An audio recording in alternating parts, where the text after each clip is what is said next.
plateau pour rejoindre Christophe Castaner.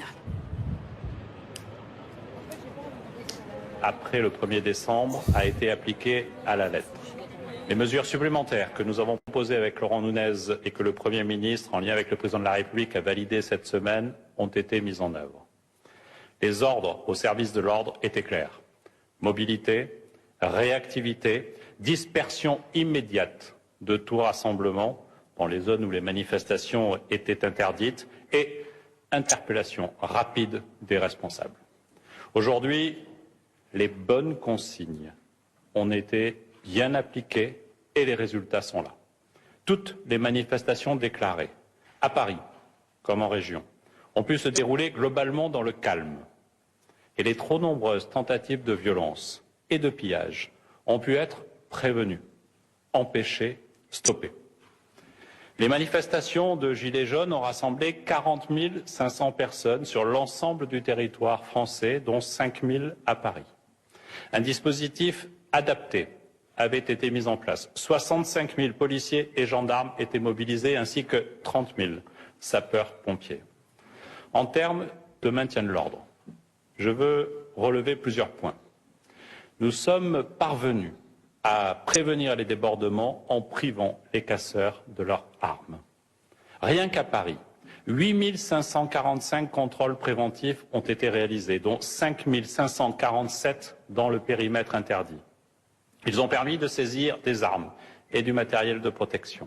Dans toute la France, de nombreuses personnes ont été interpellées par les forces de l'ordre alors même qu'elles tentaient de rejoindre Paris avec des battes de baseball, des projectiles, des lance-pierres, des billes, des masques à gaz et surtout avec la volonté revendiquée de casser. Partout en France où des périmètres d'interdiction de manifestation avaient été déclarés, nous nous sommes donné les moyens de le faire respecter. C'est le cas à Paris, où aucune manifestation n'a eu lieu sur les Champs-Élysées. 83 interpellations ont été réalisées. C'est le cas aussi à Nice ou à Bordeaux, où les personnes qui ont tenté de braver les arrêtés d'interdiction de manifestation ont été arrêtées et sanctionnées. À Nice, en particulier, 80 interpellations ont eu lieu.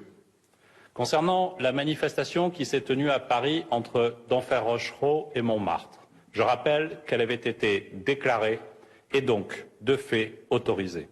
Elle s'est déroulée sans heurts notables. C'est une preuve nouvelle que le problème n'est pas la manifestation, mais bien les émeutiers et leurs complices. Dans quelques villes en région, des incidents toutefois ont eu lieu. Je pense en particulier à Lyon, à Lille et à Montpellier, où l'ordre a pu être rétabli rapidement et les individus les plus violents appréhendés.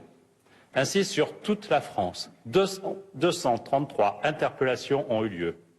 107 personnes ont été verbalisées pour avoir tenté de prendre part à des rassemblements interdits.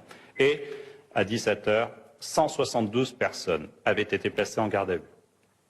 Je veux avoir une pensée particulière pour le policier victime d'un grave malaise cardiaque place de la République. Je suis évidemment sa situation de près. Je veux penser aussi à la manifestante blessée ce matin à Nice. Mesdames et messieurs, voici en quelques mots ce que l'on pouvait dire de la journée d'aujourd'hui. Je retiens que nos consignes de fermeté ont été respectées et qu'elles ont permis de maintenir l'ordre et d'éviter les débordements.